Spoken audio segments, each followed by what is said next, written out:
নমস্কাৰ। বিহাৰৰ বিষয়ে নিশ্চয়কৈ আপোনালোক সকলোৱে জানে। দেশৰ এখন অন্যতম দুখীয়া ৰাজ্য হৈছে বিহাৰ। আৰু এই বিহাৰৰ 243 গৰাকী বিধায়কৰ 194 গৰাকী হৈছে কোটিপতি। বিহাৰখন কেনেধৰণৰ দুখীয়া ৰাজ্য সেয়া হয়তো আপোনালোকক দ্বিতীয়বাৰ কোৱাৰ প্ৰয়োজন নাই, কাৰণ বিহাৰত অবৈধ সুৰাৰ বেহা, অবৈধ মাৰণাস্ত্ৰৰ বেহা বা বিহাৰৰ মানুহখিনি কেনেকুৱা সেয়া হয়তো আপোনালোকে জানে।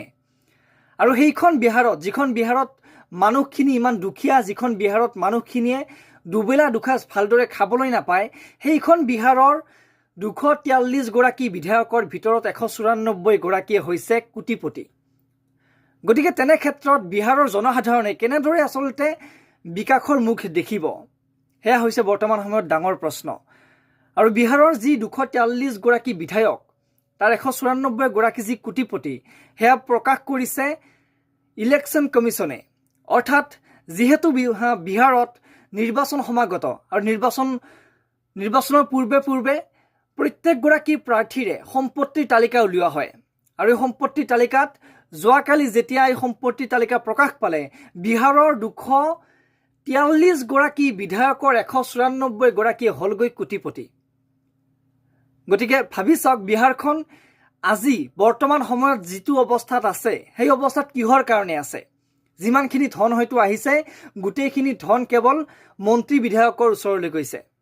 আৰু তাৰ বাবে হয়তো আজি যিখন বিহাৰত ভাৰতবৰ্ষৰ অন্য মানুহে বা অন্য ৰাজ্যৰ পৰা মানুহে যাবলৈ তাত ভয় কৰে, বা তেনেকুৱা এক পৰিৱেশৰ সূচনা হৈছে কেৱল মাত্ৰ তাত দুৰ্ভিক্ষৰ বাবে।